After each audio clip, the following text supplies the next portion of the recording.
I'll try to make this quick. Looks like I got a couple little raindrops coming down, so I might be able to squeeze in a video. So either way, hopefully in your guys' view, the yard looks nicer. There are a few areas I haven't really touched up or done anything with, but you know, there's various reasons for that. So, you know, over here in the containers, just kind of moved them. I actually moved the coleus that was in here to the front yard. It just looks a little bit nicer. I managed to salvage the one hops that was alive. Still doing okay, but you know, far from a permanent home. Obviously a lot of grass that I need to clean up. I did spend about 4 hours working outside yesterday. It was way too hot for me to be working midday, and you know, either way. So I got some stuff done, but it's not perfect. I normally do like a really big fall cleanup. So the raised bed, I've gone ahead and weeded that, so you can see the patchouli really coming through. I didn't really realize how much this gooseberry had grown out, and I do have the 3 plants there. So I'll move them to a better home later on. And, you know, I still got all my other little herbies and, you know, got some sedge poking out there. So, you know, really everything is more or less the same. I've only made a couple changes as far as planting. Did just stick some coriander seeds in here, or cilantro, whatever you prefer. Actually, around every sunflower, I also, even those guys over there, I also put about 3 peas at the base. So the idea is the peas will climb up here, and you know, I'll just see how far they get. I planted them a couple days back, so that should give them a full, you know, hopefully, depending on how cold it gets, 60 to 80 days, you know, to kind of reach maturity.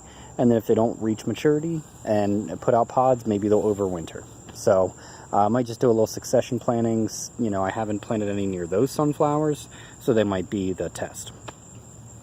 Here you can see my sticks, which means I just put seeds in. I don't want the cats playing around.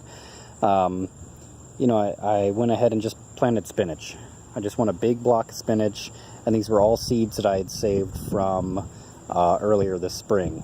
So you can see these little carcasses here, you know, were the actual dried spinach plants that I pulled the seeds off of. And I did put way too many seeds in there, so I may have to do some thinning.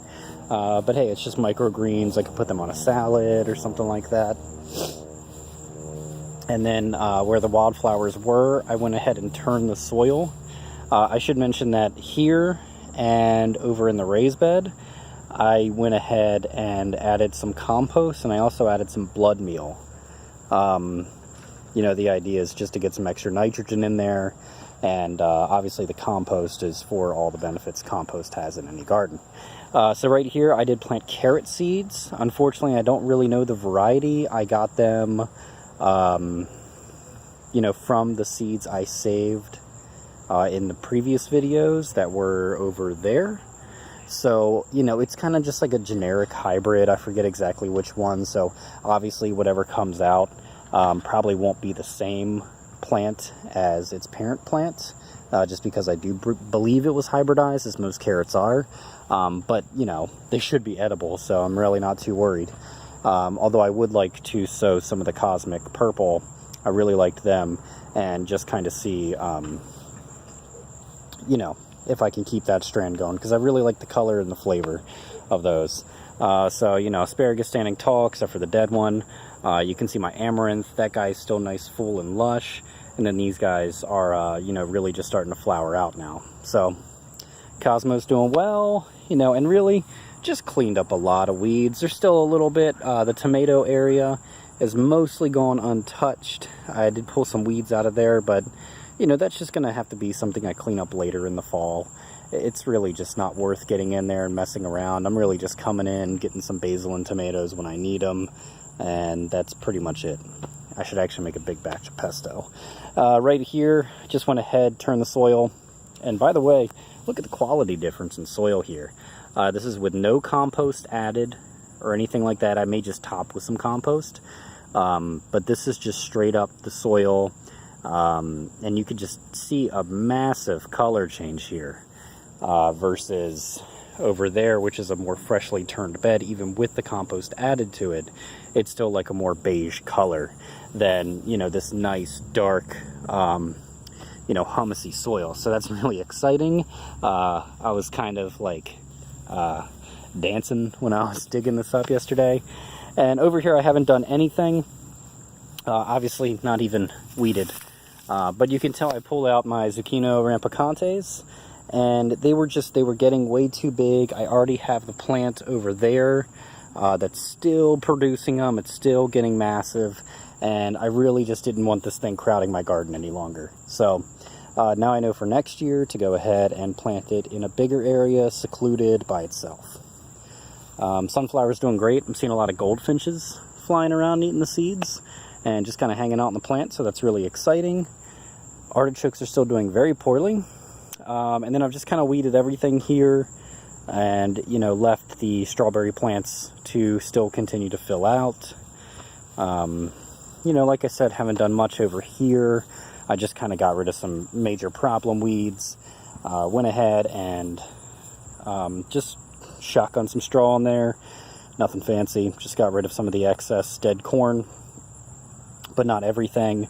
And then I did start some seeds indoors, and those seeds will probably end up here in about a month or so when I, you know, clean everything up. And now everything was worth it with this fennel, because I'm starting to get little, you know, seeds here. So it took basically all of this year. I mean, I put these in the ground, I want to say in March. I may have to go back in my videos to confirm that, but it was either March or April, and, you know, here we are nearing the end of August, so it's basically 4 months just to get seeds out of that. And that was really my drive here. I just wanted to see what kind of things they would attract and get some seeds from them. So over here it's kind of a mess, but I will say I really like the Cosmos, despite how they all kind of lean to one side. This big thing just shot up, by the way.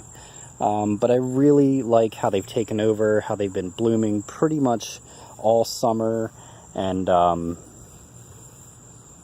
yeah, I mean, they're just beautiful. I normally don't get Cosmos till a little later in the year, and these guys have just been blooming all summer. And this was, if you can believe it, all these little guys sticking up here, this whole circle basically was 3 plants, maybe even 2 plants, but not many. So yeah, and then aside from this, you know, over here, this is a mess. I still need to clean this up. Like I said, I put a lot of work into the yard, but a lot of it was like front yard grass cutting, trimmed the trees. You may be able to see, trim the trees up. So, you know, this all got kind of neglected. I really just cut around these massive vines, and you know, obviously still got some stuff to harvest in there. Lord knows what's living in there. And Moonflower going ahead and taking over everything. So that's really it. You know, hopefully the work speaks for itself. Like I said, still a lot to do. I got about you know, 140 or so different plants started, not varieties, individual plants started indoors, all leafy greens, that, you know, I'll start indoors and then bring them out here and pop them in the ground in a month or two and have a nice little fall crop. So that's really it.